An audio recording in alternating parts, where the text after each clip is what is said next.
Assalamu alaikum. Hi everyone. Today we will discuss about the different terminologies जिनमें mostly students जो होते हैं confuse होते हैं।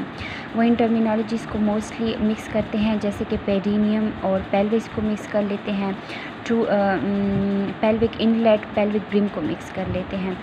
और इसी तरह उनको जो पेरिनियम होता है उसकी वो समझते हैं कि पेरिनियम के जो कंटेंट्स होंगे वही पेल्विस के कंटेंट्स है, लेकिन ये नहीं है, ये दोनों अलग अलग चीज़ें हैं। तो स्टार्ट करते हैं फॉल्स पेल्विस से। फॉल्स पेल्विस अगर हम इस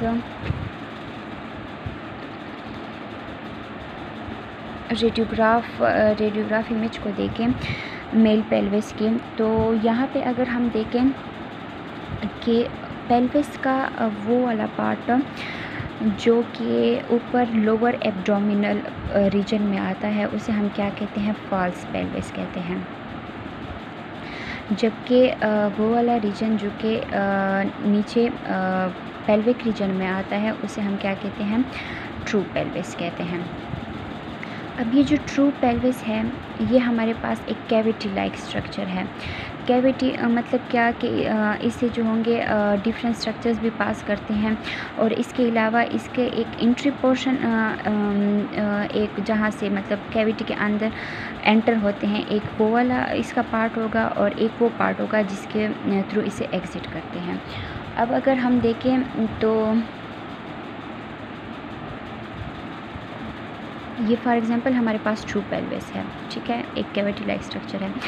अब जहाँ अब अगर हम यहाँ से एंटर हो रहे हैं तो ये इसका क्या होगा, पेल्विक इनलेट होगा। और इसका मतलब अगर यहाँ से वो निकल रहा है तो ये मतलब ये पेल्विक इनलेट है और ये इसका पेल्विक आउटलेट है। जहाँ से जो स्ट्रक्चर्स इससे एग्ज़िट हो रहे हैं वो पेल्विक आउटलेट के थ्रू होंगे, जो एंटर हो रहे हैं पेल्विक इनलेट के थ्रू होंगे। अब पेल्विक ब्रीम, अब हमारे पास फॉल्स पेल्विस के बाद ट्रू पेल्विस भी हो गया। अब पेल्विक ब्रीम अगर हम इसको करें तो मोस्टली स्टूडेंट्स पेल्विक इनलेट को ही पेल्विक ब्रीम समझते हैं। मोस्टली हम ये कह भी सकते हैं, लेकिन अगर इसे हम ज़्यादा डिफ्रेंशिएट करें तो हम ये कह सकते हैं कि पेल्विक ब्रीम जो होता है वो पेल्विक इनलेट के ऊपर होता है, उसके नीचे पेल्विक ब्रीम होता है। अब इनकी जो बाउंड्रीज़ वगैरह होती हैं वो सेम होती हैं, वो इंशाल्लाह नेक्स्ट वीडियो में। अब इसके बाद है हमारे पास पेल्विक डायफ्राम। अच्छा जी, अब पेल्विक डायफ्राम हमारे पास क्या होगा, अगर हम कंसीडर करें कि ये है हमारे पास ट्रू पेल्विस, ठीक है। अब हमारे पास शीट ऑफ मसल्स होती है, शीट ऑफ मसल्स होती है जिसमें मोस्टली कौन से दो मसल्स होते हैं,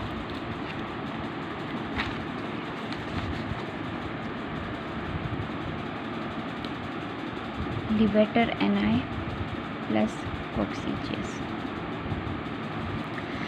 ये शीट ऑफ फोल्ड या ये शीट ऑफ मसल्स जो होती है जिस के जो कि क्या करती है कि इस जिसे हम क्या कहते हैं, पेल्विक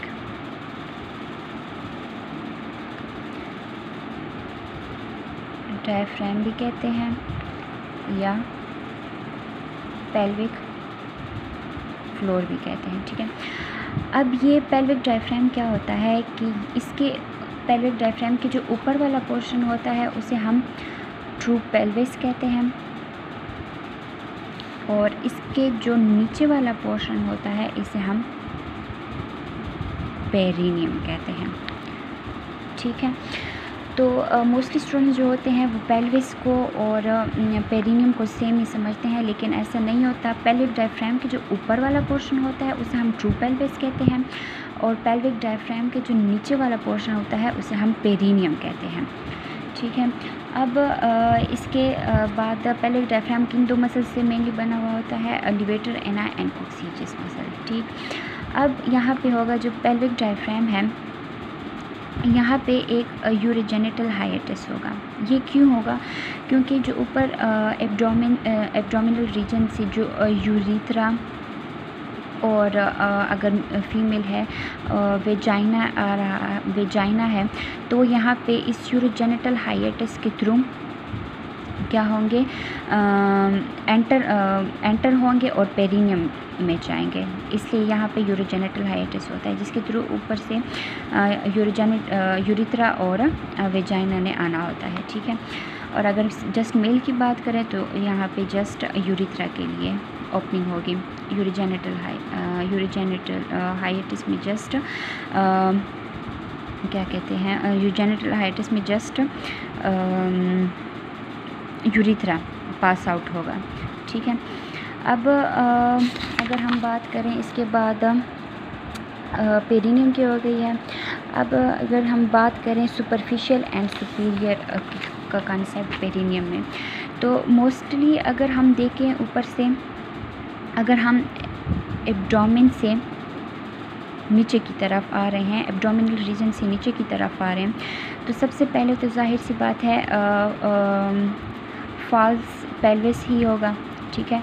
उसके बाद हमारे पास ट्रू पेल्विस होगा। ट्रू पेल्विस के बाद ट्रू पेल्विस के अंदर ही हमारे पास पेल्विक डायफ्राम होगा।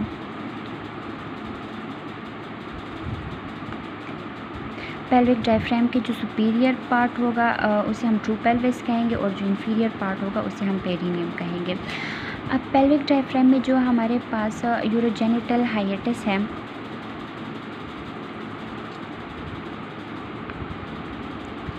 यूरोजेनिटल हाइएटस के अंदर यूरोजेनिटल हाइएटस के नीचे हमारे पास क्या होगा, यूरोजेनिटल डायफ्राम होगा। ठीक है। यूरोजेनिटल डायफ्राम होगा। अब ये जो यूरोजेनिटल डायफ्राम है, इसके बाद हमारे पास यूरोजेनिटल डायफ्राम के नीचे हमारे पास होगा, यूरोजेनिटल डायफ्राम के नीचे हमारे पास होगा या हम मोस्टली बुक्स में या अगर आप कोई भी लेक्चर आप वो करें यूट्यूब से सुने, तो उसमें यूरोजेनिटल डायफ्राम को ही डीप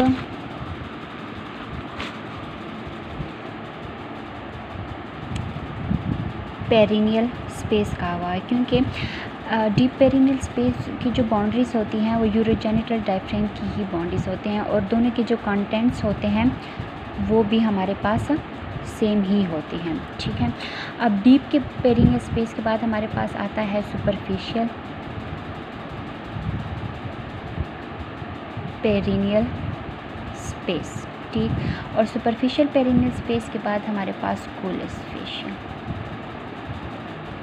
ये जब हमने क्या किया था, ये जब हमने एब्डोमिनल रीजन से जब हम ऊपर से नीचे की तरफ आ रहे थे, तो हमारे पास स्ट्रक्चर्स की ये अरेंजमेंट थी। लेकिन अगर अब हम नीचे से, मतलब क्या है कि एक जो पेशेंट है या कोई भी इंसान है, आप उसे वो एबडक्टेड पोजीशन में है। ठीक है। अगर वो एबडक्टेड पोजीशन में है, तो हम जब उसको मतलब नीचे से ऊपर की तरफ देखते हैं, तो हमें जो सबसे पहले स्ट्रक्चर, जो सबसे पहली चीज़ नज़र आएगी वो हमारे पास क्या होगा। तो अगर हम इसको एबडक्टेड पोजीशन में देखें या नीचे से ऊपर की तरफ देखें, तो सबसे पहले जो हमें चीज़ नज़र आएगी वो कोलिस फेशिया होगी। उसके बाद सुपरफिशियल पेरिनियल स्पेस हो गया, और उसके बाद डीप पेरिनियल स्पेस होगा, और इसके बाद यूरोजेनिटल डायफ्राम, और इसी तरह ये सारे हमारे पास होंगे। अब क्या है कि यहाँ पे स्नेल्स में एक लाइन लिखी हुई है कि पेरिनियम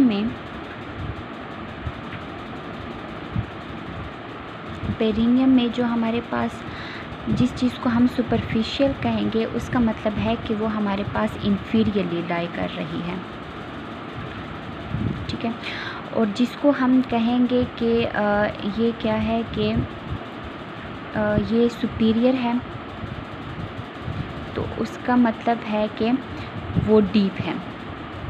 इसी तरह अगर हम देखें तो इसे क्या कहते हैं, अगर हम एब्डोमिनल रीजन से नीचे आए तब तो जाहिर सी बात है डीप पेरिनियल स्पेस जो है उसे हम क्या कहेंगे कि ये सुपीरियर है, ठीक है। और ये वाला अगर ये सुपीरियर होगा तो ये फिर हमारे पास क्या होगा, इन्फीरियर होगा। इसी तरह अगर हम नीचे से ऊपर जाएं तो इसी इन्फीरियर को हम क्या कहेंगे कि ये सुपरफिशियल है, और ये जो सुपीरियर है इसे हम क्या कहेंगे कि ये डीप है। तो इसलिए मोस्टली स्टूडेंट कंफ्यूज होते हैं कि जो डीप पेरिनियल स्पेस है वो तो सुपरफिशियल पेरिनियल स्पेस के अबव लाई कर रहा है, तो इसे हम क्यों कह रहे हैं कि ये डीप, वो इसलिए कि जब हम नीचे से ऊपर की तरफ जाते हैं तो सुपरफिशियल पेरिनियल स्पेस को हम कहते हैं कि ये क्योंकि वो इन्फीरियरली लाई कर रहा होता है तो उसे हम कहते हैं कि ये सुपीरियरली लाई कर रहा है, और deep perineal space superficial perineal space के ऊपर होता है तो उसे हम सुपीरियर कहते हैं या फिर डीप कहते हैं। नेक्स्ट अगले पार्ट में।